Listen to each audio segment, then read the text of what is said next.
Hey, what's up, guys? Welcome back. I know this was kind of decided to go ahead and do a hangout. I didn't think I'd be doing one tonight, but I got home from the movie. I just got home from Karate Kid Legends, and I just published my review. If you guys want to go check that out, hold on.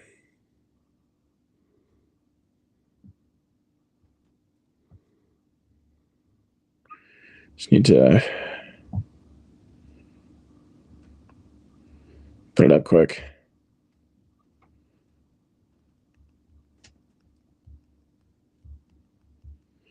Just gonna post it up here really quick before doing anything else.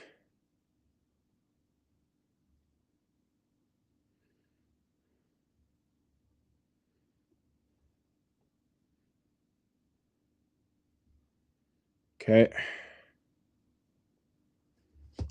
All right. Yeah, I'm just gonna play some games while I wait for guests to pop in. I know this was kind of last minute, but I honestly didn't feel like doing anything else tonight, honestly. So just want to hang out with you guys for tonight. Strike first, strike hard, no mercy. Yes, sir.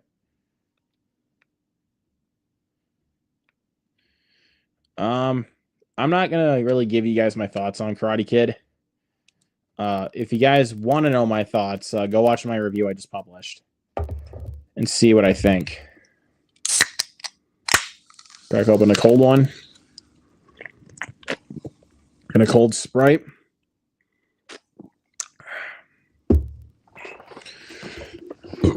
Hey, Cyber Warrior, what's up, man? Thank you for being here. Wolf Game Music and Video. What's up, man? It says, hey, Luke, how are you? I'm doing good. Are you into gaming at all? I've been playing my PS2 and Sega lately.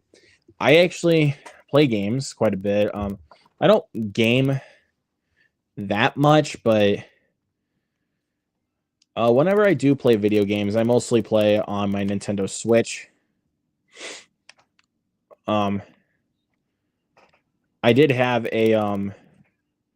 I do have a Nintendo 64. I still have one. It's just back at my parents' house.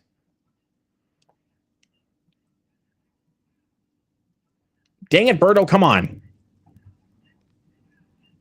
Peach. Come on, let me catch him.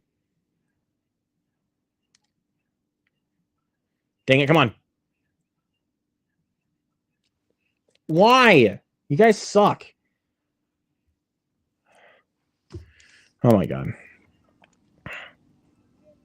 I've had a tough week, just happy to be here. Well, glad that you're here, man. Sorry that you had a tough week, buddy. But hey, I'm happy to see you here, man. So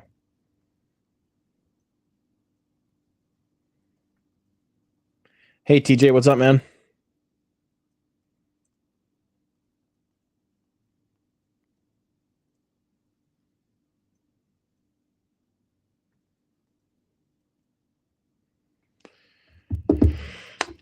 So yeah.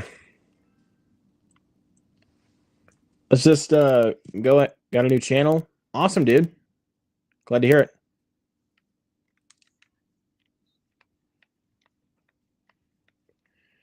Also glad to hear you're doing good, man. Ah, come on.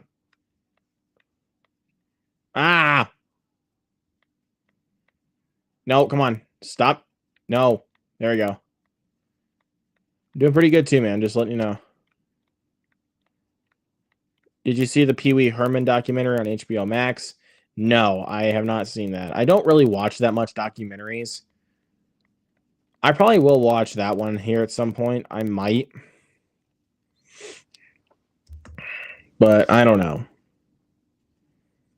Like I said, I may check it out at some point. I may check it out, but it's nothing like, it's not really in the cards for me right now because there's still other new movies that are coming out that I'm going to be seeing.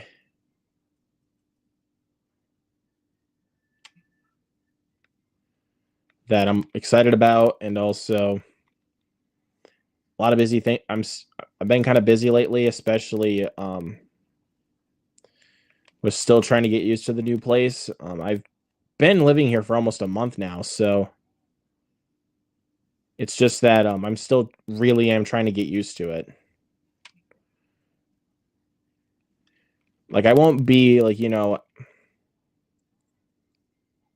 like, I'll still be able to do more of these, of course. Like, I still want to continue doing Hangouts for you guys and be able to get to chat with all of you. But there we go, got him. But thank you, by the way, TJ, for your kind words about the new place. Really appreciate the kind words. Are you excited for Jurassic Park Rebirth or technically meaning Jurassic World Rebirth? I'm pretty 50-50 on that one, to be completely honest. I am honestly 50-50 with that one. Like, I definitely want it to be good. Like, visually, it looks really good. Like, for sure. Like, visually, it looks great.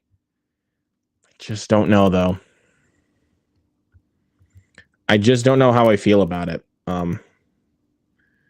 With where they're taking things. Like, that's the one thing I am honestly, like, very uncertain of. Or very unsure of. I'm just not sure how the film is going to do on a story perspective. Like, visually speaking, like, for every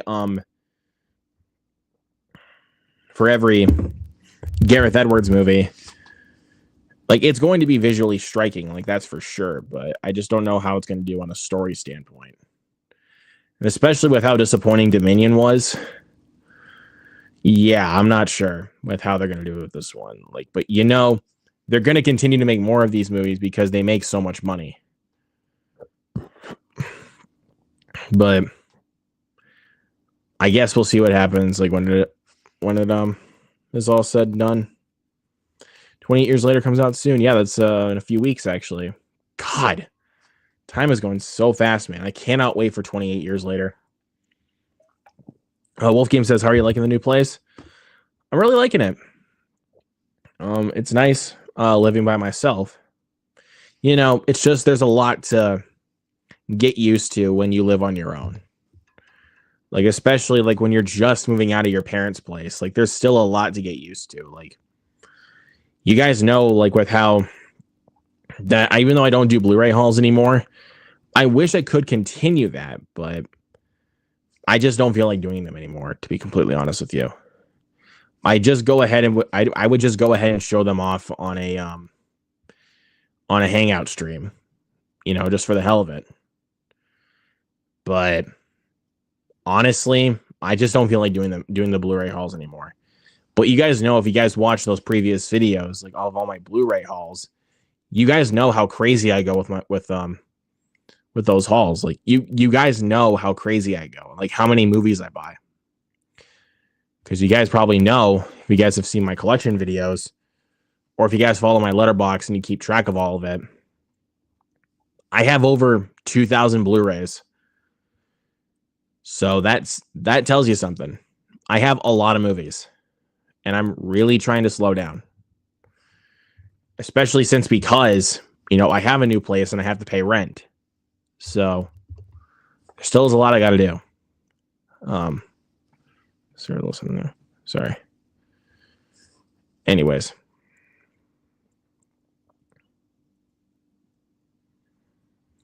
This November is Zootopia 2, and I'm excited to see Zootopia 2. I did see the teaser for that last week when I went and saw Lilo and Stitch. And it looks interesting. I don't know exactly where they're going to go with this sequel because the teaser didn't really tell us much. Kind of showed us it showed us one of our new characters, which is interesting. Seems like an interesting character.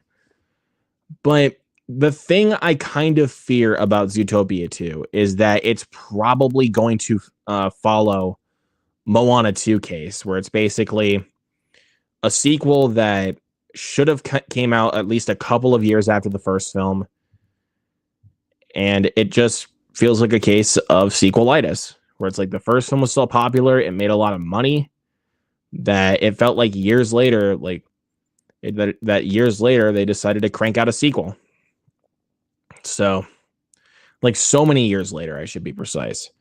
Because, like, for Moana 2, it's 8 years after the first film, and then with Zootopia 2, 9 years after the first film. So, it is concerning, like, for sure. It is concerning. But we will see what happens here. Hopefully, when they actually, like, release, like, a full trailer, it could honestly win me over. I don't know for sure yet, but they could. Because we don't know, like I said, where they're going with this story yet. So I don't know. But when it gets down to it, and the time gets closer and everything, then we'll probably know where we go. So still keep my fingers crossed that it doesn't suck, because I love the first Zootopia. Like, that's one of if not my favorite Disney animated movie of all time. I know it's kind of crazy for me to say, but I really love Zootopia. So I really don't know where they could go with the sequel. Have I watched the Bob's Burgers movie? I have. I think like 6 times. Yeah. I really enjoyed that movie. It was one of those cases where it's like the first time I just liked it, and then the more I watched it, the more I liked it, especially after watching the show. Like, I binged through all 12 seasons of that. I still have yet to go back to the show, because honestly, I kind of fell off after season 12. So I'll probably continue at some point with the show and see where else it leads, because like I said, I really enjoyed the movie, and I really, really like the show. So I don't know where we can go. Do you have any movies on Laserdisc? No, I don't. Those suckers are pretty expensive, dude. Laserdiscs are pretty expensive. Unless you find some of them at like retail, like how do I say this? Unless you find some of those at like a Goodwill or something like that, which would be interesting to see, but like, I don't know, man. I really don't know.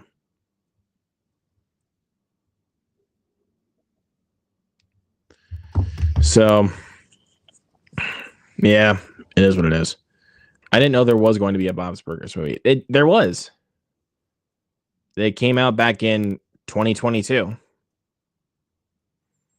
There was a Bob's Burgers movie. I mean, I do own it on Steelbook. I did review it back when it came out. Like back when I saw it, I did review it. I kind of feel like it's one of those films where it's like, I kind of feel like it's one of those reviews where it's like, I don't know. It's one of those films that definitely grew on me as time went on, and then I'm like, oh crap, my review's up. So I really don't know. I honestly kind of wish I didn't review it when it came out, but I don't know. I mean, it was back when I just liked the movie, is what I'm saying, guys. Like, when I reviewed it, I gave it a B initially in my review, but then, like I said, as time went on and the more I watched it, I honestly enjoyed it more. Oh, then again, I haven't watched Bob's Burgers in 5 years. Yeah, that's fair. I get it now. No worries, man.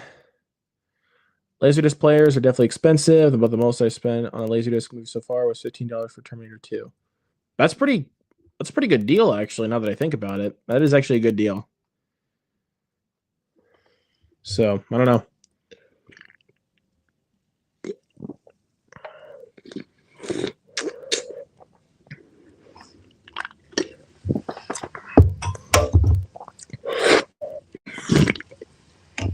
Oh, man.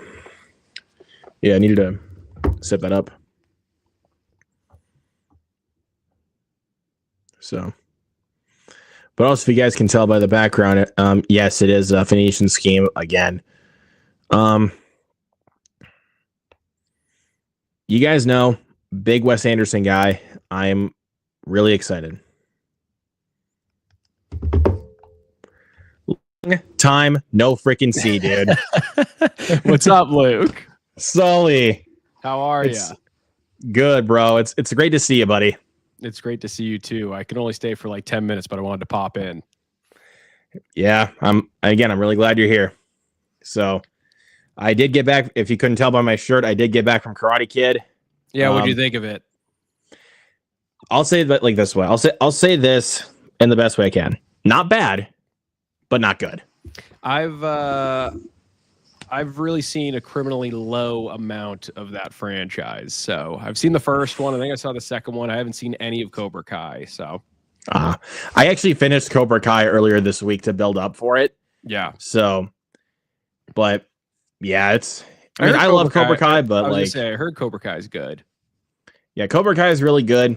Legends, yeah, it felt like one of those films where it's like it forgot to have a second act. Where it's like a lot of it felt like, you know, first act stuff, and then when you get to like the tournament stuff, it's like slaps right into the third act, and it's like, really, is this one and the Jaden Smith one the only ones Jackie Chan are in? Yeah. So it's cool to see Ralph Macchio, but he wasn't in it enough. Are you seeing Bring Her Back this week? No, my theater didn't play it. It's a good movie. I know, bro, but my theater never gets A24 films. Yeah, They've only gotten stuff. They only got like the Iron Claw, they got Civil War, and they got Heretic. That was it. I saw Dangerous Animals this week. You're gonna like that one.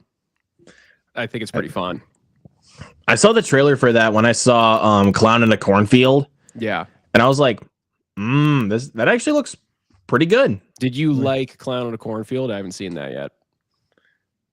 That's a perfectly this is like how I like to describe this movie. It's a perfect film when you're just looking for something to watch on a Sunday afternoon.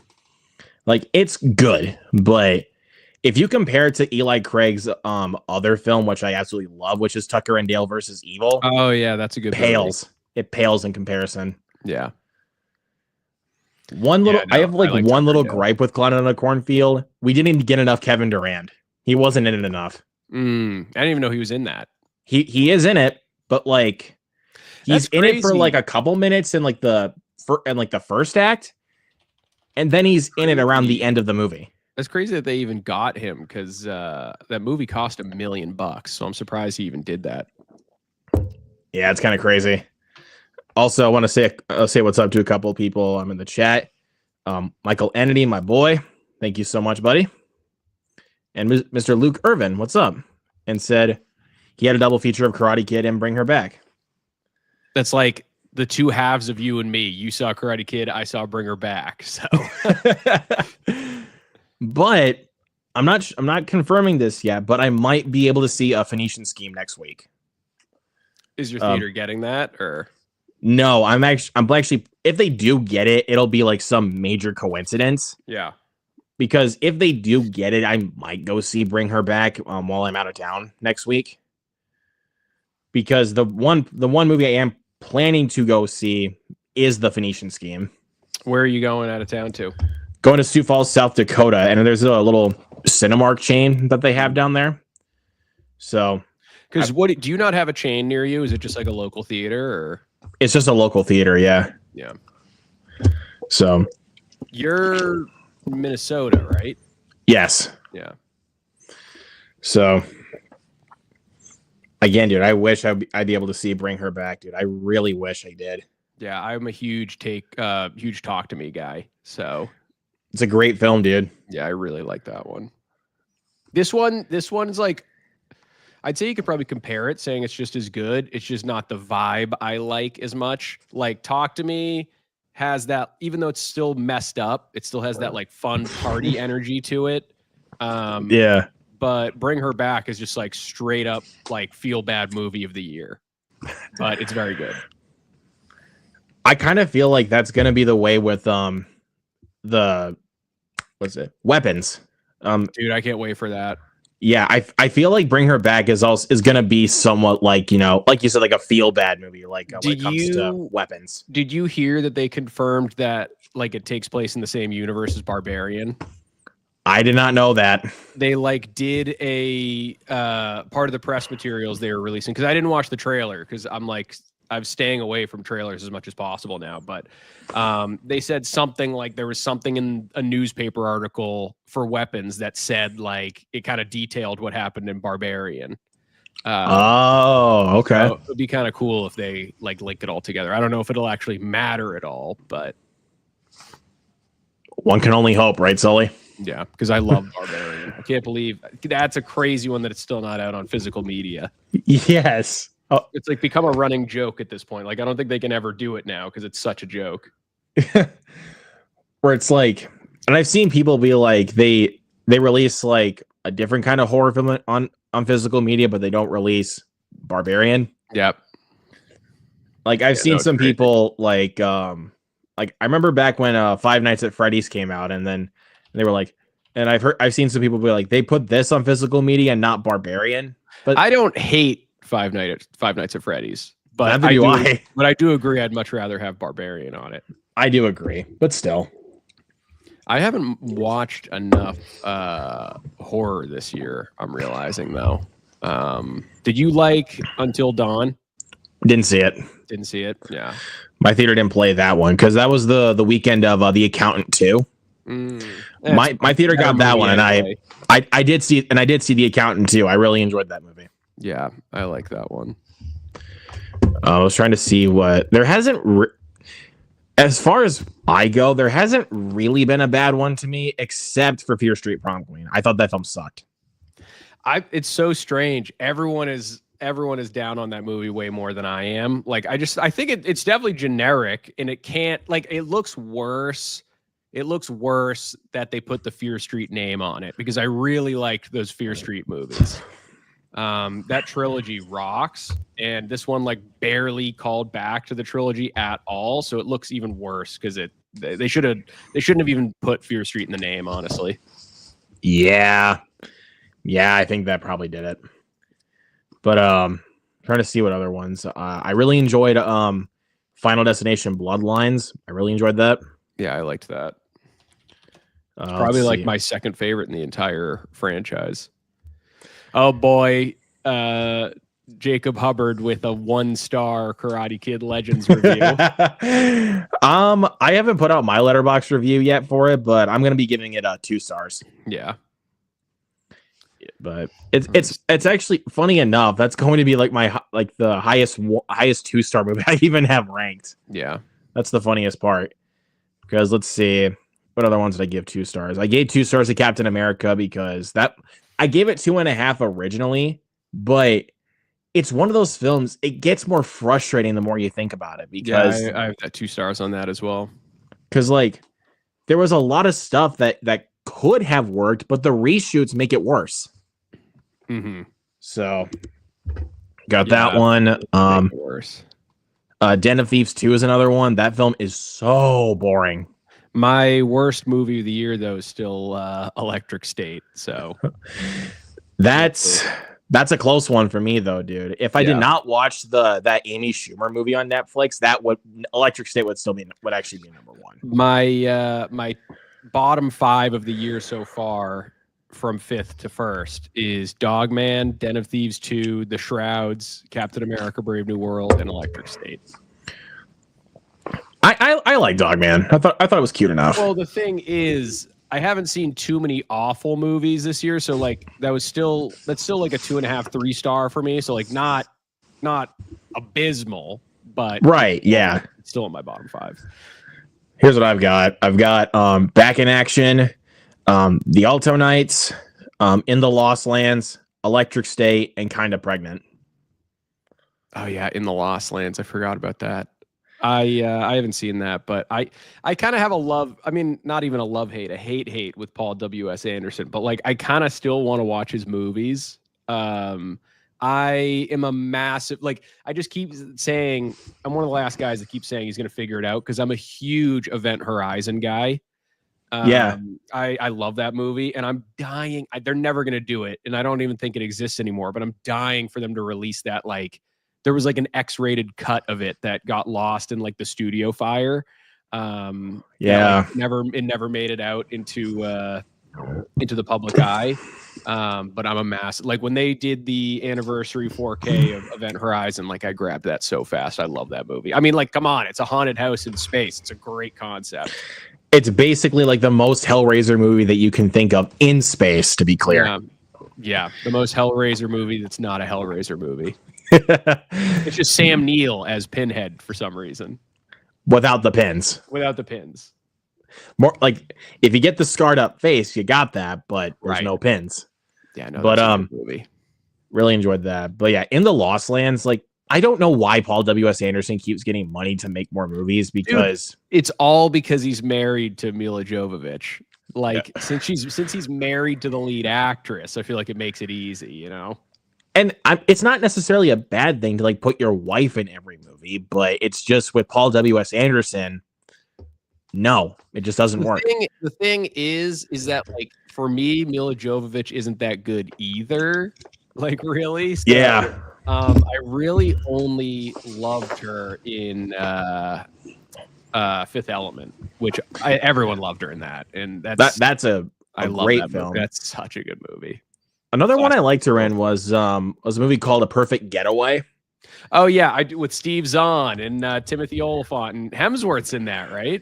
Yeah, yeah, I like that movie. I like that one too. But let me see it. One that was actually in my top 5 for a while, but then there's worse. The ones that came out was Flight Risk. The Mark Wahlberg one. Yep, with his really bad looking bald head. Yeah. I think he actually shaved it. Like he did shave it. I want to shout out Jacob Hubbard for that because he corrected me on it. I thought for the longest time since I saw that trailer it was a ball cap. Because it looked that bad. Have you seen the slipcover of the physical media release they did? I have the Blu-ray for it, but I've seen the I think you're talking about Taylor releases his bald head. Yeah, the Steelbook. You're talking about the Steelbook. Like it's so funny. One of my friends mentioned that, and he's like, when we did a hangout back in January, he mentioned that, and it's like he can't get over the Steelbook, and like he'd slip it off, and it's like, oh, he's just a fucking cubicle worker. It's ridiculous.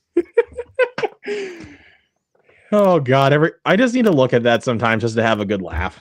Yeah, no, that is funny. I never saw that movie though. I mean, being a Boston guy, I do have a soft spot for Wahlberg, for better or worse. So it's bad. It's a bad movie. Yeah. But I think honestly, Mark Wahlberg, whenever really he's in the film, is actually fun to watch because he's really over the top. But like, whenever you see him just knocked out and just like taking a nap in the corner, you're just focused on really boring characters. Is he knocked out for a lot of the movie? Quite a bit, actually. Oh God, that's what makes it worse. Yeah, but I actually want to recommend you a little gem that came out earlier this year called Locked. Oh, dude, I do want to see that. I love Skarsgård and I love Anthony Hopkins. Obviously, it sounds like a cool concept.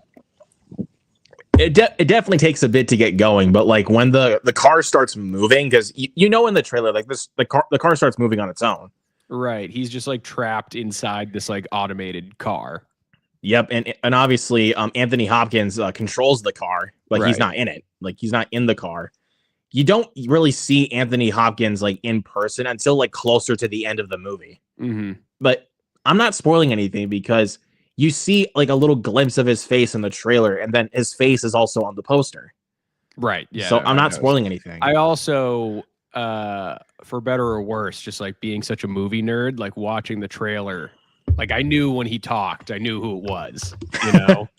It's easy to tell who it is. Like, I'll never forget this. People like have said that I've ruined movies because we'll watch, like, I was watching like a horror movie with one of my buddies, and there was a super old guy in the film, and he was talking, and I kept going like, okay, this isn't going to make any sense because that's an old guy, but I'm sure that that guy's voice is like, he's the same voice as Martin Freeman. And they're like, what are you talking about? And so like the guy's just, the old guy's acting, whatever. And I'm like, that's like, I know that's Martin Freeman. And then it was like, I ruined the twist because at the end of it, he like pulls masks off and it's like Martin Freeman. And I was like, all right, well, I didn't know that was going to be a key plot point and that like the movie was going to rely on people like me not knowing that that was his voice. That like ruined the whole thing. I gotta see. Hold on, I'm gonna see if I can find the movie. That's funny when you said that. That was funny. Like, I've been keeping my mouth shut now when I'm watching movies with people. Oh man. All right, where is this? Oh yeah, hold on. I think this is it. No. Is this it? Hold on.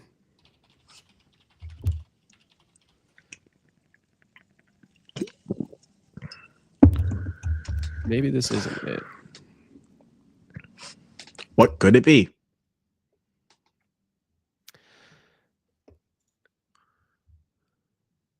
Okay, wait a sec. This might be it.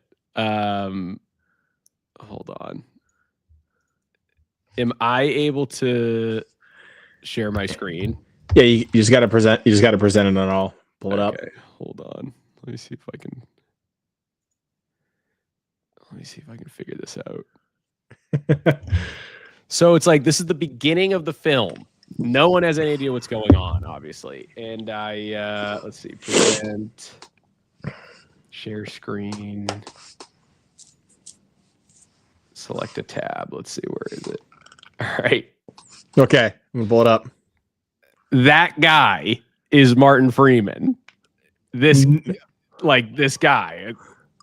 What? And so I'm watching the movie and he's just talking and I keep pausing it and I'm being like, you guys are going to think I'm nuts, but like, just in case I'm not, that is Martin Freeman. And what? And then he like eventually like pulls off a mask and it's him at the end of the movie. Like that's the reveal, but I accidentally ruined it. I didn't know what I was doing. Like I didn't know that was like a huge plot point. So I don't know. That's pretty funny. Look like him, but I was like, it doesn't. Like, yeah. So I don't know, but yeah, I messed up that one. That's pretty funny though. I can't lie. Yeah.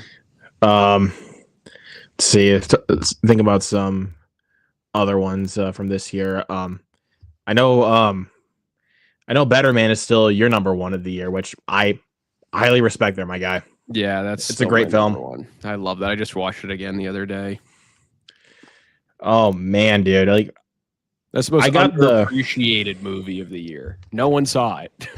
Exactly, but I showed this off on a stream, but a couple streams ago. But I did buy the physical copy. Yeah, I got mine over there. Yeah, dude. Yeah, that's love sweet. it. Yeah, love it. And I have not tested out the 4K yet. I really should. I tested it out. It looks awesome, especially during the rock DJ scene. Yes. Yeah, it looks incredible. Which is honestly the best scene in the whole movie. I mean, the She's the One musical number is phenomenal, but like, and when he fights his demons at Nebworth towards the end, him against all the monkeys. Yeah, well, Let Me Entertain You's playing in the background. Yes. That's just perfection, dude. Good. It's so good. I love that movie. I'm trying to think of like Justice for Nan. Yes. But I also love that scene in the movie when they're playing Relight My Fire at the concert. Mm-hmm. When Robbie just takes the mic and just goes right on. He's like, "Yeah, screw you, dude." Yeah, no, that's a great part. And I'm like, now I understand why they kicked you out. Also looking at my list, because I doubt you got this one at your theater, but when you get the chance, whenever it hits physical media or streaming, I literally don't know when it's going to, you need to see Naja 2. I should check that It out. is so good. Yeah, I've been wanting to see that. When you reviewed it and I saw like the praise for it, I was like, whoa, really? Yeah, it's awesome. Did you see the first one? No, I didn't even I never even heard of either of those movies, to be completely honest with you. It's free on YouTube. Okay. So you can watch the first one whenever. It's like they're kind of trying to do like an MCU thing. Like they have like Najah, then they have I think it's like Zhang Jiha or something is another one that's like two characters that kind of take place in the same universe, and then Najah 2 is the sequel to that, and I think they're going to keep building it out because obviously this one just made like $2 billion. But yeah, wow. Najah 2 is unbelievable. Like the animation and the fight sequences, it's like Dragon Ball Z on crack with 3D animation. It's insane. That sounds like fun. Honestly, let me see if you can watch that one yet. The second one, I really don't think you can. Trying to see some other good ones that I watched this year. I checked out Warfare a few weeks ago because it finally hit like digital. That. Bro, my heart was like racing throughout the whole movie. Yeah, so good. Let's see. Let me see what else is there. Did you check out Screamboat? I have not. If you thought like when everybody complained that Winnie the Pooh Blood and Honey took itself so seriously, Screamboat actually doesn't take itself so seriously. It actually plays up what it is and actually has fun for what it is. Yeah, I need to see that, and I need to see Popeye the Slayer Man. That sounds like fun. But the one I actually do want to check out of those public domain slashers is actually Peter Pan's Neverland Nightmare, because I actually feel like, as a character, I think they kind of are leaning into like, why Peter Pan would actually be like a scary character. And it actually would make sense because if you think about Peter Pan as a character, like, in the Disney movies, you probably would get why. I kind of want to see the Bambi one. Just like I wonder what they're going to do with the deer. Are they going to have just a guy in a deer suit? I never saw the second. No, have you seen the trailer? It's like a legit deer. Like, I don't know, there might be a guy in it, but like it looks real. I'll have to look at the you might have to send me the trailer because I want to see if it's actually like a deer. Let me see if I can find it. It's called like Bambi the Reckoning or something. I did hear about that one. Yeah, like they announced that like during their slate, like after the first Blood and Honey came out, like they announced that a sequel, and then they also a sequel to Blood and Honey, and then Peter Pan's Neverland Nightmare. All right, hold on, I'm gonna send this to you. Ugh. So yeah, but CGI is so bad, but it's a real deer. It's they didn't try to make it like a cartoon Bambi type. Like they're doing their best at a CGI deer. Hold on, I'm gonna send it to you on Twitter. But I'm gonna show you really quick with have you seen what Steamboat Willie looks like for Screamboat? Okay, so isn't he? Correct me if I'm wrong, because I think the marketing didn't do a good job at this, and then I heard about it. Isn't he like really little? This should speak for itself. But he's little, right? Yes, he is. Humans, like he's not human sized. He's not human sized. He is very little. Is he like is he like Snow White and the Seven Dwarves little, or? I think, yeah. Like he's not the size of a mouse. He kind of does look like the size of a mouse when you really think about it. Like, okay. So you like that one? I enjoyed it, actually. It was a lot better than I was thinking it was going to be, because even though I liked the first Blood and Honey as kind of a guilty pleasure, I mean, I actually really enjoyed the sequel for what it is. I didn't see the sequel. I need to watch that. I actually liked that I heard it's like legit good. Like they did a lot of improvements since because I know the first one is like trash, but it's fun trash. But in the sequel, they actually brought in a couple more of the characters. Like you actually got Owl in there, you got Tigger, and the makeup and like costumes and everything for the characters looks way better. Like, yeah, the first one was bad. It's if it's one of those films that you just want to throw on just to get some friends together and drink a little bit, that could be fun. What do you like better, Blood and Honey or Jason X? I'm a Jason X defender, so No, I get it, dude. I get it. I it. think I'll honestly go with Jason X because there's a couple more memorable kills in Jason X because, of course, the liquid nitrogen kill, and there's a couple of good kills in that one, and there's only like one kill in the first Blood and Honey that I actually thought was, even though you've seen it before, was kind of cool. It was I'm trying to, what was it? It was the sledgehammer kill, like where Piglet uses the sledgehammer and like it blows the girl's face off. Like that was kind of cool. Like I'll give it that. That was pretty cool, but heavily CG. I feel like I want to watch Until Dawn. I really liked the games, but I heard that if you like the game, you're gonna hate the movie.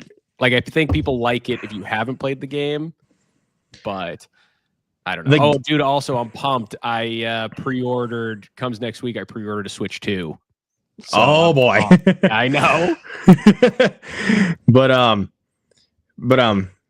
was gonna ask, are you planning to see Phoenician Scheme? I see it on Tuesday next week. Okay. I'm seeing Ballerina on Monday and Phoenician Scheme on Tuesday.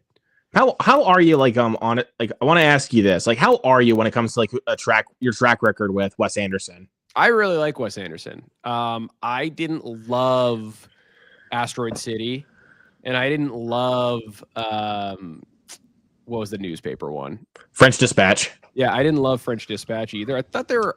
I liked French Dispatch. I didn't really like Asteroid City, but so many of his films I love. Like two of my favorite films of all time will always be Bottle Rocket and Grand Budapest. And I love Moonrise. I love Isle of Dogs. I love Fantastic Mr. Fox. So, and Royal Tenenbaums. So like I love a lot of his stuff, but I don't really like the last two of his filmography. But they still have like his classic charm to them and stuff. They're just not as good. Yeah. But this one definitely seems like, it feels like I saw a comment on the trailer for Phoenician Scheme where it's like, it feels like Wes Anderson always tends to outdo himself every time. Like whenever it comes to like his style of comedy. And I heard when it comes to the comedy and stuff, Phoenician Scheme is like back to Grand Budapest. It's like back, if you've been missing that vibe, which I have been, I heard it's kind of like very similar to that. Yeah, and especially that one clip that was posted online. It's not this scene, like where he's talking about like where Zsa Zsa Cordo, which is Benicio del Toro's character, is talking about human rights. It's taking place on the same plane, but just obviously he's wearing a black suit in this one. Where Michael Cera comes through the door, is like, "Was it supposed to be here? Right. It was under the lunch trolley. Oh dear. How much time does it say?" He looks at it. 18 minutes. He's perfectly like, fine. We land in 10. Yeah. It's so funny to me, like how calm they are. Apparently, everyone that was on set was talking about how funny it was, like seeing Wes Anderson discover Michael Cera. Because like Michael Cera feels like he'd fit right into those, like that cast member that's like always in Wes Anderson's movies. Like he does a lot of that with. And I feel like he's going to be in every single Wes Anderson movie from here on out. Because apparently the two of them were just like thick as thieves after this one. I kind of thought that was going to be the same thing with Wes Anderson and Edward Norton because Edward Norton's been in every single one since Moonrise Kingdom, but he was not in this one. He's so good in Moonrise and Grand Budapest. I love him as like the police officer. I love him so much in Moonrise Kingdom as the Scoutmaster. Oh my god, he's so good in that. Jiminy Cricket, he flew the coop. Yeah, he's really good at that. I love what's the Dickleby? What are you doing? Pest control, burning some ants. Spot check. Your socks are down. Fuck, I forgot. I know what you're saying though. He gives him the whole rundown from your trousers are not properly. Your trousers are not properly. So your socks are down. Your shirt. Your shoelace. Shirt. God. Or your shirt's untucked. Your trousers are not properly pressed. You are reported for uniform violation. Or how about when he goes by the treehouse? Like that's not a safe altitude. Why is it up so high? If someone falls from there, that's a guaranteed death. What road you have built it? Lower. Yeah, he's kind of like he's so like OCD in that. And I'm trying to think of another actor who feels like thick as thieves when it comes to Wes Anderson, besides the most obvious one, which is Bill Murray. I was gonna say, yeah, Bill Murray. Jason Schwartzman's another one. He's Mhm. pretty He's in a tight with lot Wes of them. Anderson. Yeah, I love Schwartzman. He's a great awkward actor. Like he's really good at acting out awkward situations. Rushmore, anyone?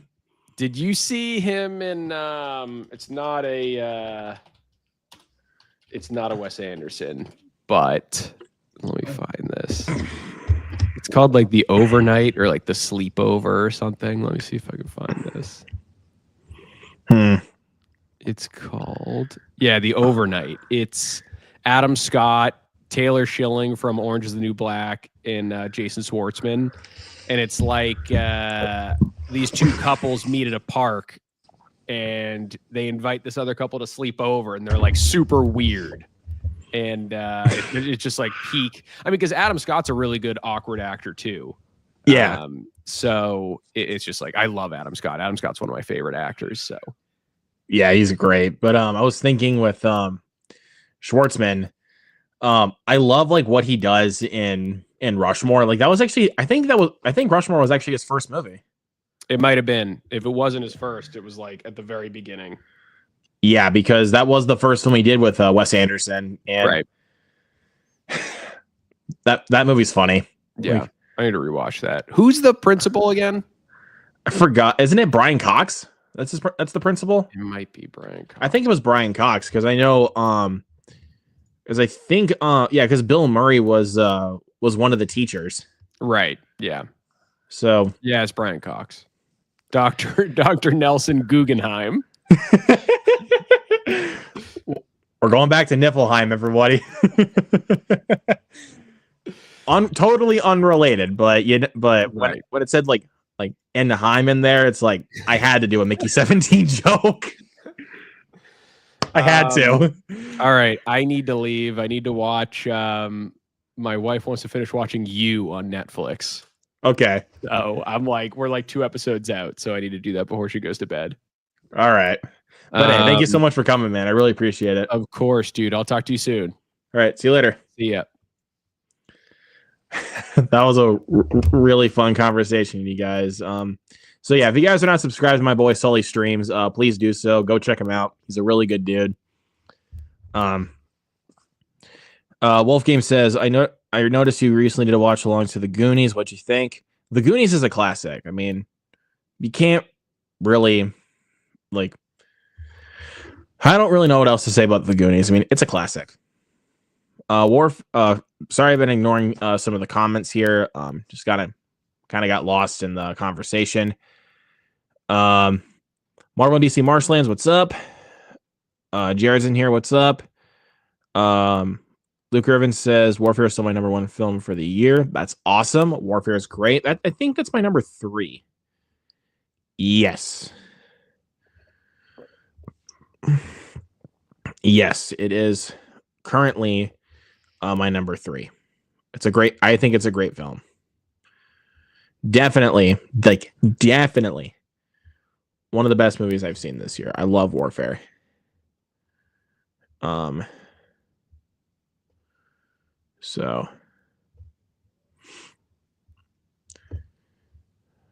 So I don't know. This is currently, I'll give you guys my top. I think I'll go 15. I'll go 15 for you. Like my top 15 favorite movies of the year so far. Like I'll give you guys that little rundown quick. So let's take a look here. So 15, we got Black Bag. I love that movie. It's definitely more dialogue based when it comes to like the espionage genre. Like, when it comes to espionage movies that they're like a lot of them nowadays are like, about the guns, gadgets, explosions, all that kind of stuff. But this one's a lot more like, classic kind of espionage where it's like a lot more dialogue based, like, drama, comedy. That's the kind of movie that you're signing up for. So Yeah, that's that one. Number 14 is for me is The Day the Earth Blew Up, the new Looney Tunes movie. Which actually, speaking of which, I'll go ahead and grab this quick. When I went to Walmart yesterday, I found this. I actually found the Blu-ray for this movie, which I was really, really happy to find. I didn't think I would find it, honestly. I honestly thought that they would have something like, The Woman in the Yard or The Alto Nights, but they had this. So I went ahead and grabbed it because I love this movie. I was really happy to find it. All right. And then 13 for me, I just talked to Sully about it. Locked. That one I really, really enjoyed. Bill Skarsgård does a great job in it. Definitely shows a lot more of the range that he's capable of. So yeah, I really enjoyed him in that. And Locked. I'm just a sucker for, claustrophobic thrillers, like 127 Hours, Buried, Phone Booth. Like those are some of my all-time favorite movies, and I think those films, and I think Lock definitely kind of captures kind of like the vibe of those kinds of movies where it's like you feel like you're actually like stuck in this car, and it doesn't look fake at all. Like it actually feels like you're really actually stuck in a car. So yeah, I love that one. Joel, what's up, dude? Good to see you here, buddy.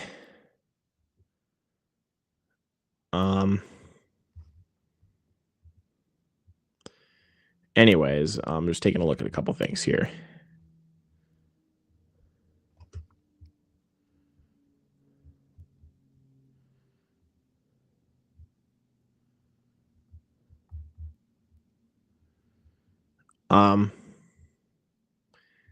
Okay.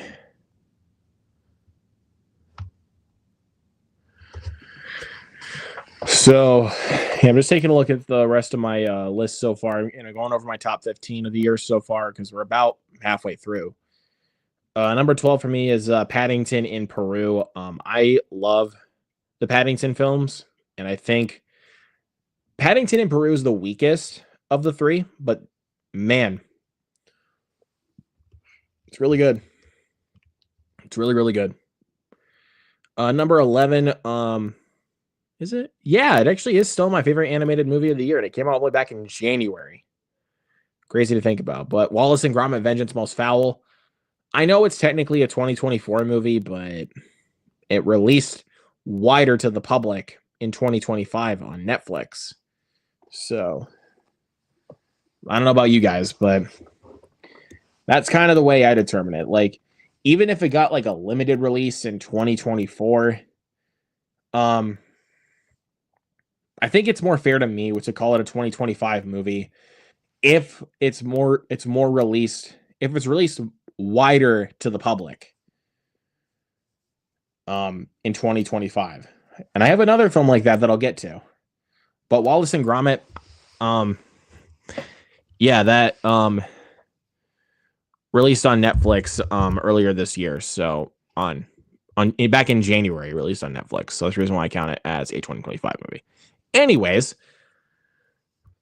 number 10, I know this one might be a little controversial, but The Monkey. I love Osgood Perkins. I love his sick sense of humor. So, yeah, I love that movie. It's a really funny movie. I've seen it. I've only watched it once after theaters. So, like when it hit streaming, like I've only watched it once after theaters. But I still really, really enjoy that movie. I can see myself watching it more as time progresses on. I'm waiting for the physical copy to come out so I can add it to the collection and then watch it more. Because I feel like The Monkey is going to be one of the more rewatchable films for me this year, at least in my opinion. So number 9, probably the best MCU movie since No Way Home. I do like this one more than Deadpool and Wolverine. Thunderbolts. If you guys thought I was going to say Brave New World, yeah, think again, because Brave New World was kind of ass. it's one of those films that the more and more I think about it, the more frustrated I get. So, but yeah, Thunderbolts. Thunderbolts is great. Need I say more? I love Thunderbolts. All right, then number 8. I think this one's a bit more polarizing than The Monkey, which is Death of a Unicorn. I think that one's a bit more polarizing. But I had a blast watching Death of a Unicorn. Yeah, I mean, when it's dumb enough to be fun, yeah, it definitely is dumb enough to be fun. But I don't know, man. It just seems like my kind of movie. To be completely honest with you, I feel like Death of a Unicorn is just my kind of movie. And then number 7 is Companion, the first movie this year that I genuinely like adored, like loved to death. That was the first one this year that I like genuinely like adored. Even though I loved like Wallace and Gromit, I loved Wolfman, but Companion was the one that I honestly was the big like kickoff for me this year. Honestly, what that was like the big kickoff right there was Companion. So yeah, I love that movie.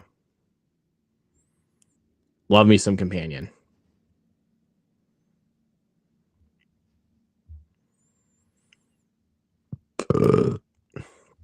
Excuse me. That was very rude of me. Number 6, speaking of Jack Quaid, we have Novocaine.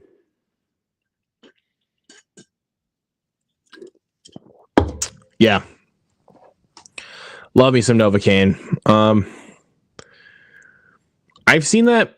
I think I've seen that one and Companion 3 times now. I just really enjoy watching both movies. I think they're actually very rewatchable. So I love both those movies. Number 5, Sully and I talked about this one earlier. This one's still my top 5. Better Man. Just a film that really impacted me. Then I know what you're thinking. Like, why is it not number 1? We'll get to number 1. You guys probably already know what it is. But Better Man, again, Wallace and Gromit, technically came out in 2024, but was more wide to the public this year. So yeah, Better Man, definitely a great film, and I'm very happy to own the physical copy. Yep. Excellent movie.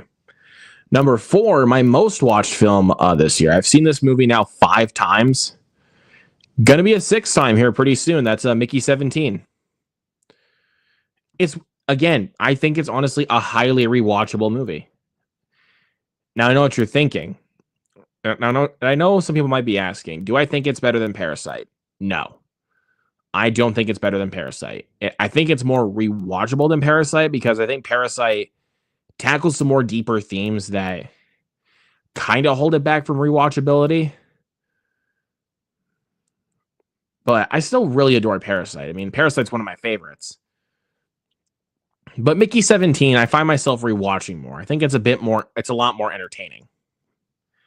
In my opinion. It's like one of those cases where it's like people say it's not better, but it's more entertaining. If you guys get that case right there. Like, it's not better than this certain movie, but it's honestly more entertaining. So that's kind of my case with Mickey 17 because it's not better than Parasite. I just find it more rewatchable. And then number 3, again, Sully and I talked about a little earlier, Warfare. It's phenomenal. I mean, Ray Mendoza and Alex Garland directing it. I mean, if there's ever a movie that Alex Garland is attached to, like in regards to the director's chair or even just the script writing, I'm all in. So yeah, and even watching this one makes me more excited for 28 years later. That is for certain. Cannot wait for 28 years later. And then number 2, Ooh. I don't know if this is going to be controversial or not, but I don't know. I understand people's problems with it. I absolutely understand.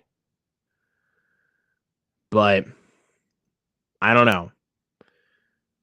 Mission Impossible: The Final Reckoning.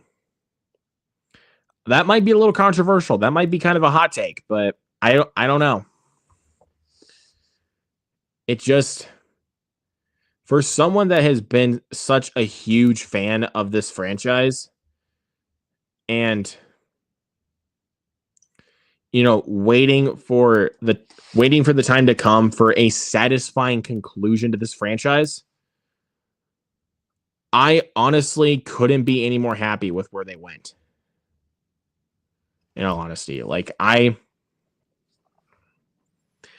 honestly could not be any more happy with where they went. Yes, I understand that the first half might be a bit too exposition heavy. I get that. Like, I totally get that. But I don't know, man. Like, I felt like the pacing actually was like a nice flow. Like, I did not think the pacing was like really an issue for me. But yeah, I love Mission Impossible: The Final Reckoning. And I still do plan on seeing it again. I didn't get to see it again on Wednesday. I honestly just didn't really feel like going. So I will plan for sometime soon, maybe later this week or something, to go watch it again.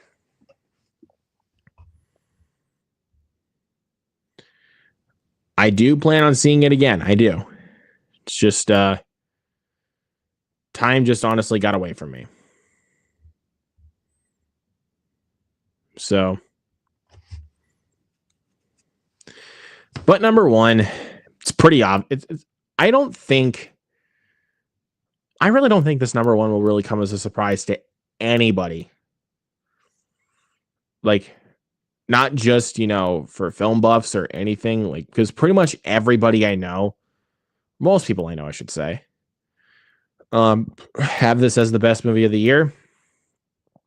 And there's a good reason why. It's Sinners. Sinners.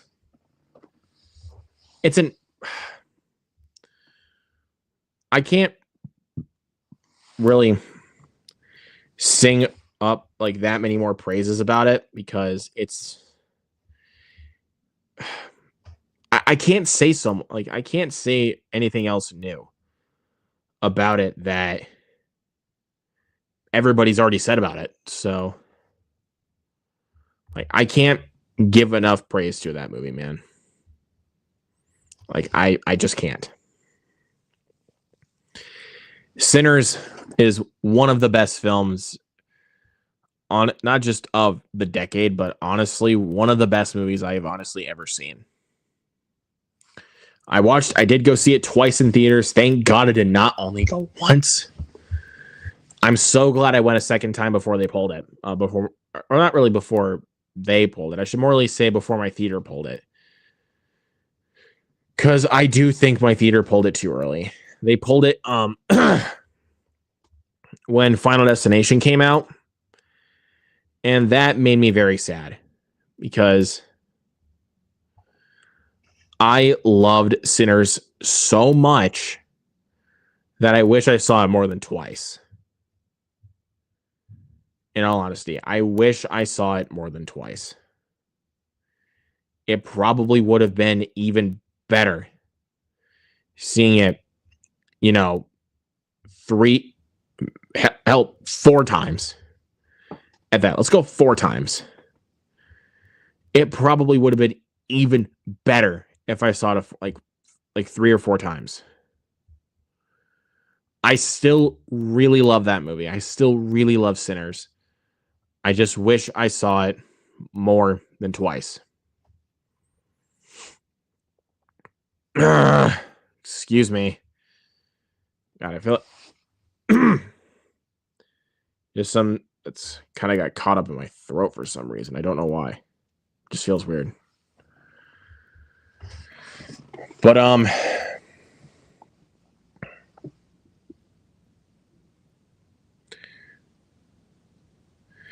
yeah, I don't know, man.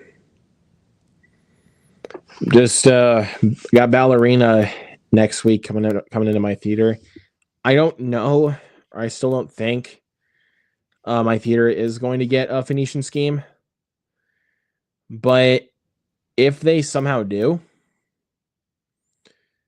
then I will probably go see Bring Her Back. Just if they somehow end up getting Phoenician Scheme, but I really doubt they will. But maybe it could turn into maybe a Terrifier 3 situation, maybe. Even though to be fair, Phoenician Scheme is a movie that has a bigger budget, so I don't know what I actually don't know what the budget is. Well, and obviously Phoenician Scheme is made by a bigger studio, so but I actually want to know what the budget for the movie was though, because mid 30, yeah, so like around $30 million. Yeah, I don't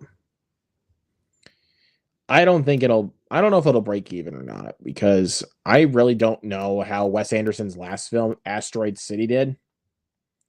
I'm actually going to take a look right now on IMDb. Okay.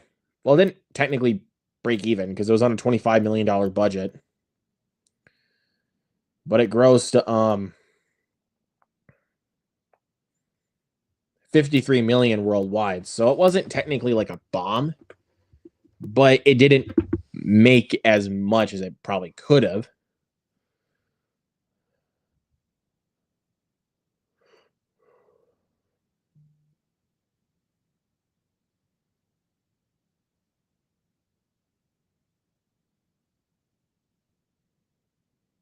So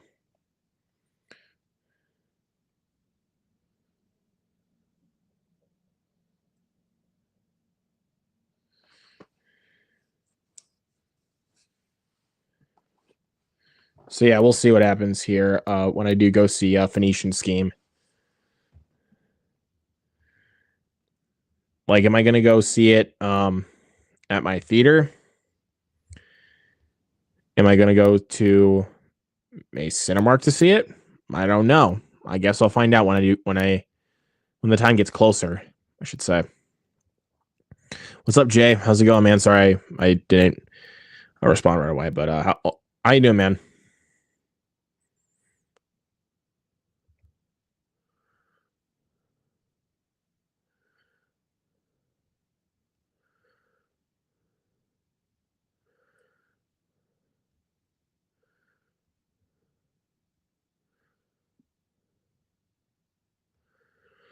So I showed one of my friends who works at the movie theater when I went to go see Karate Kid tonight the trailer for it, and she seemed to think it looked interesting. But I did tell her, if you know what this director, like if you know this director's kind of humor, you probably should know what movie you're signing up for. Or like, his style. I should probably be more specific on that, like his style, not just, his style of comedy, but just like his directing style is what I'm trying to say. Because Wes Anderson has a really cool and unique style of his directing. And like Sully said earlier, people have been saying it kind of goes back to the vibes of Grand Budapest Hotel, which is honestly awesome to hear. Because I've been rewatching a lot of Wes Anderson's films to build up for Phoenician Scheme. Let's see, because like I've rewatched Fantastic Mr. Fox, Asteroid City, Bottle Rocket. I'm literally trying to remember all the films I rewatched. Let's see, Bottle Rocket, Life Aquatic, which I still do not like.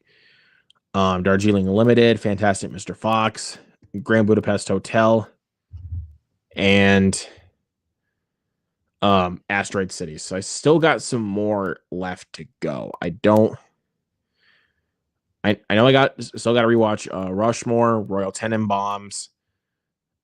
Wait, did I say I rewatched Darjeeling Limited? I think I did. Sorry. Like I'm kind of losing my train of thought here a little bit. But yeah, that one. So yeah, Rushmore, Royal Tenenbaums, Moonrise Kingdom, which is my favorite Wes Anderson film. Isle of Dogs and The French Dispatch I have left for Wes Anderson before seeing Phoenician Scheme. I also got to check out the other 3 short films he did as a pack of Wes Anderson shorts. Because I did watch The Wonderful Story of Henry Sugar. I still got to watch The Ratcatcher, Swan, and Poison. Is it just called Swan? Again, dude, I'm losing my train of thought here. I don't know why I'm losing my train of thought, but I'm going to look. Just so I can, remember. Okay, yeah, so it's the Poison, the Swan, and the Ratcatcher. I still have left to go when it comes to Wes Anderson's short films.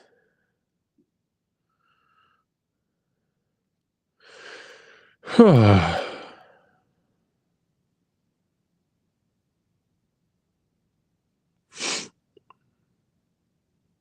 I know Dev Patel was in Wonderful Story of Henry Sugar, and he was also in Poison. It'd be interesting to see what Dev Patel can do in an actual feature length Wes Anderson film. It actually would be interesting. Because I know Benicio del Toro was I forget which story he was for. He was in for The French Dispatch. Maybe he was in all 3 of them. But I know that Benicio del Toro was in The French Dispatch. Let's see if I can find it. There it is, French Dispatch. Oh, I farted. Hey, what's up, dude? Yeah, let's see. There you go. Benicio del Toro. But even just looking at this cast that Wes Anderson assembled for The French Dispatch is just absolutely insane. You can even compare this to the cast he assembled for Asteroid City. I think also even for Grand Budapest Hotel. Yeah, honestly, I'm just looking at the cast again for the Grand Budapest Hotel, which actually, as I'm thinking about this, with this copy I have, maybe I might upgrade to the Criterion. I actually might upgrade this to the Criterion. I'm thinking about it. I'm thinking about upgrading to the Criterion. Though I love this I do like this cover. I'm thinking about upgrading to the Criterion. Because I know also where's that? There it is. That both Isle of Dogs and The French Dispatch are both getting Criterion releases. And once they go up on the site on Amazon to pre-order, I will be pre-ordering both. So yeah, I'm going to be buying the Criterion versions of both of these movies. Will I still keep these? Probably not. So I don't know what I'm going to do with these 2. I might sell them because I do really want the Criterion versions of both movies. So I'm going to pre-order those once those come up available on Amazon. I'm debating on Grand Budapest. I'm debating on upgrading to the Criterion. Maybe I might wait until. Excuse me. Maybe I might wait until the Criterion sale in July. I might wait until then to get this upgraded. Because when I'm out of town on next Friday, I do plan.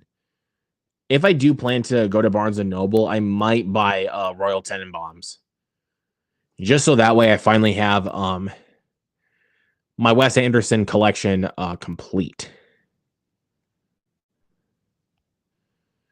You know, because that's the only one I'm missing out of all of his movies, not counting Phoenician Scheme. But that's the only one I'm missing is Royal Tenenbaums. I just saw your review for Karate Kid Legends. To me, that felt like an excuse for Ralph Macchio and Jackie Chan to be on screen together.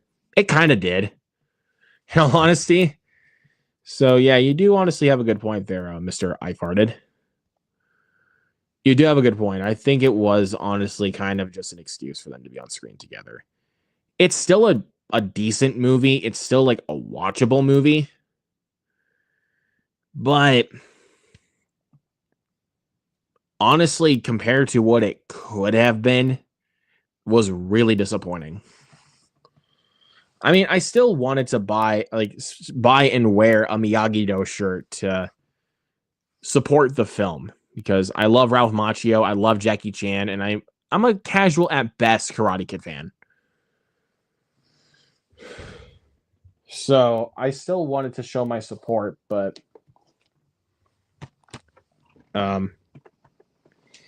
yeah, it was honestly not that great. It was not great. Was decent enough, I guess, but yeah. Anyways, I'm kind of now I gotta really kind of contemplate now, like which one do I want to watch tonight? Because tonight I am actually gonna rewatch, I should say, a Wes Anderson movie.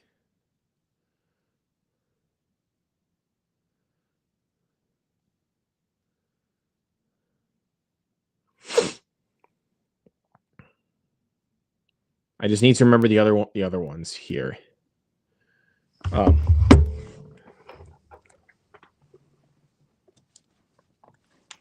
it is.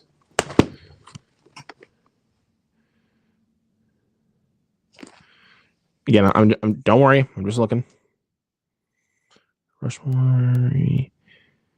Yeah, I think I got all the ones that I have right now, which is Moonrise Kingdom, Rushmore, Isle of Dogs, and The French Dispatch.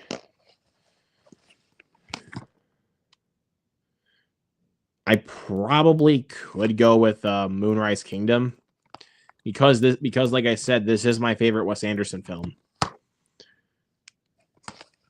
But even though I have not watched Rushmore in a very long time. At least I don't think, honestly. When was the last time I freaking... Yeah, I don't even have it logged or reviewed on Letterboxd. So it was, I think, in 2018, I want to say. I think it was 2018. 2018 or 2019 was when I first watched Rushmore for the first time, and I absolutely fell in love with it. It became my favorite movie. But I don't know why I have not rewatched Rushmore. Since the first time I saw it. I don't know why I have not rewatched this movie since.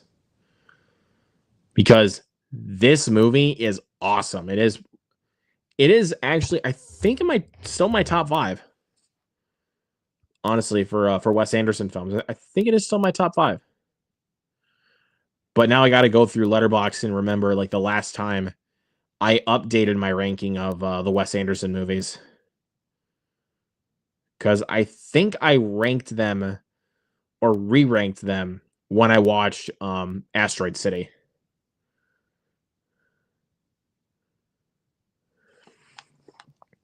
Hey, Grant, what's up? Says, how was Karate Kid? I had to delay my screening to tomorrow because something came up. I'll say this. It's not bad, but not good. honestly. Like at least to me, it's not bad, but it is honestly not good. Like it's a watchable film. Like if you're like a hardcore Karate Kid fan, go see it. Like you're going to love it, so you should go see it.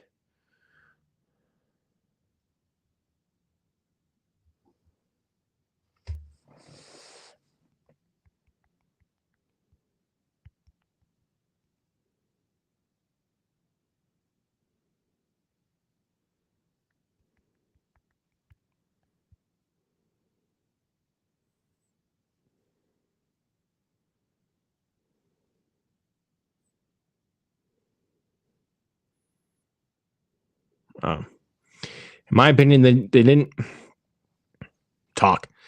In my opinion, there didn't need to be any more Karate Kid after Karate Kid 2. That's understandable. Even though I loved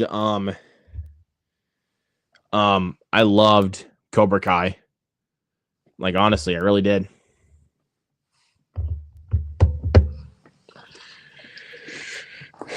But I certainly get why. For some people that there didn't really like you need to be.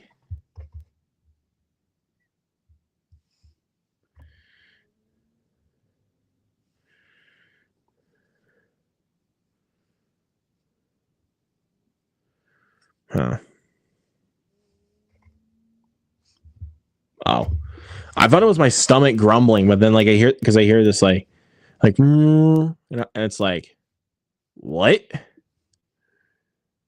But no, it was a motorcycle that went by, I think.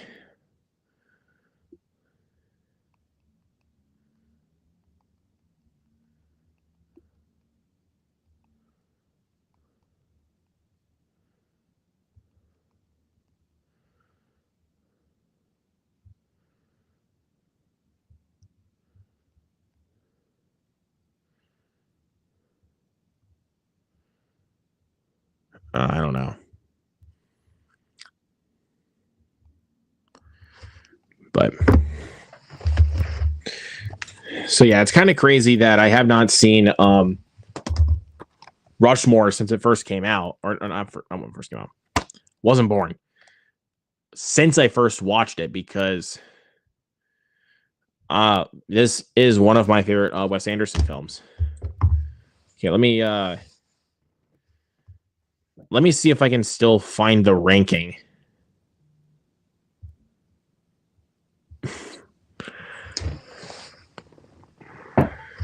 Come on. Like I said, I don't remember like the last time I even updated the ranking. So now it's kind of becoming difficult to find when you just scroll through Letterboxd. So, oh, there it is. I found it.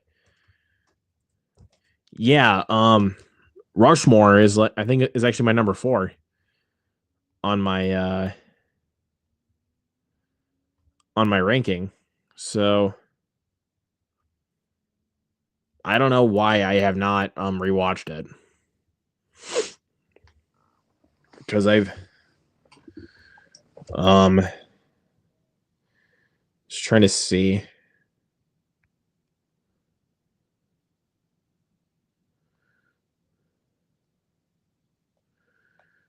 Yeah, there's not really much else with that.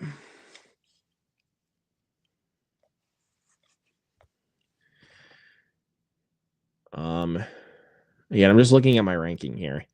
Because so far, what I have, number 11, Life Aquatic, 10, Royal Tenenbaums. Huh, how ironic. 10 is Royal Tenenbaums. Huh, get it? Get it? Anyways, not.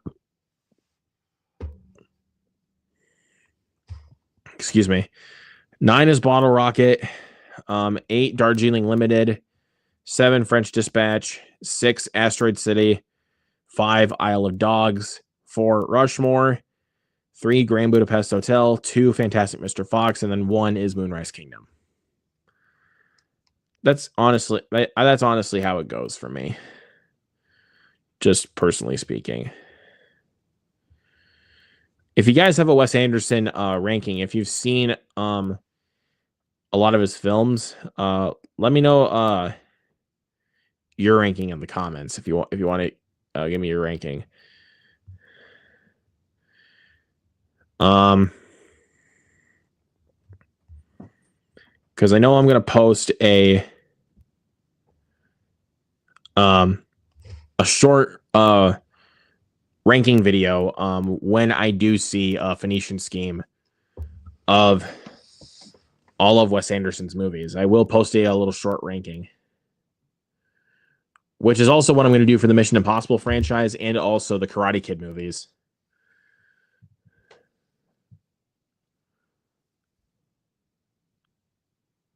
Have fart just in them. Have fart jokes in them.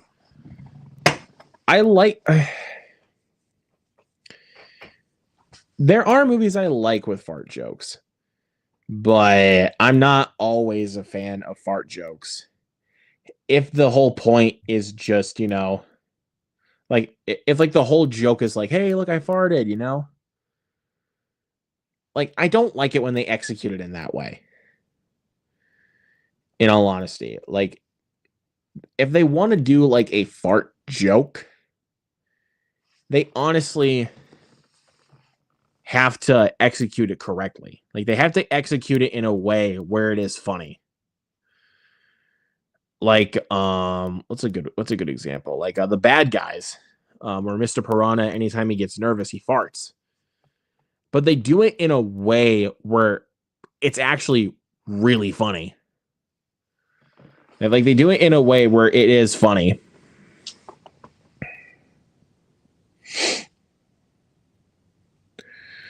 I'm trying to think of like other ones. Like Sonic the Hedgehog 2 is another one that had that does a fart joke. Actually, the first two films, actually, it was actually pretty funny. In both movies, that they do a fart joke, it's pretty funny. But I don't really care for films that are just, so on the nose with toilet humor. I mean, I know I might be saying that and sounding like a giant hypocrite because, there's a few Adam Sandler films, like his earlier films, that are just toilet humor. That are basically a lot of just toilet humor, like Billy Madison. But again, you have to do, like, if you want to do toilet humor and make it funny, you have to execute it in a way where it is funny and it's not just so in your face. And just like in a way where it's like it's not so in your face, but also you're not just you're not convinced that it's always just that it's just toilet humor that's funny.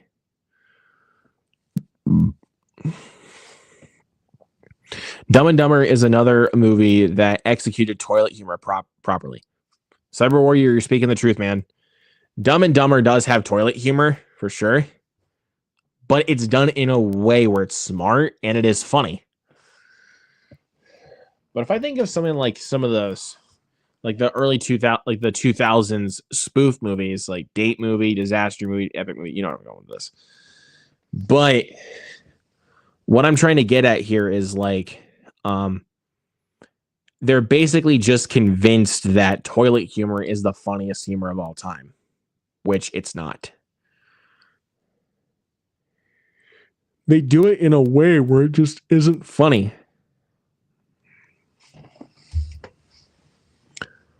So,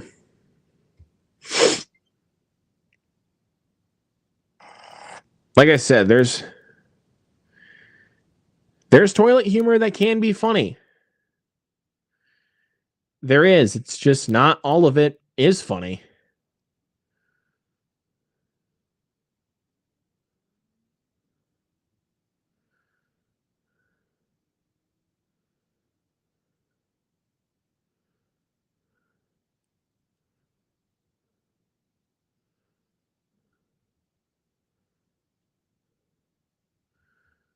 So,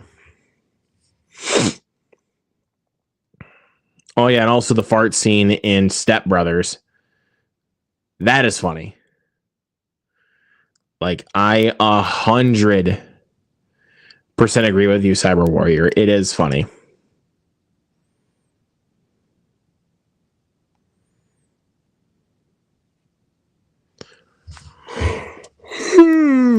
God. Damn, dude, I'm tired.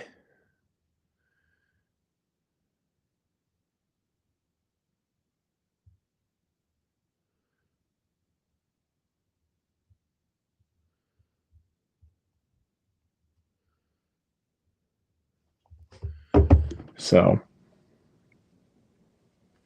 I think I might honestly just call it quits for tonight. So, thank you guys so much for coming in. And also, shout out to Sully Streams for coming in and joining me for a little bit, man. So, see you guys next time.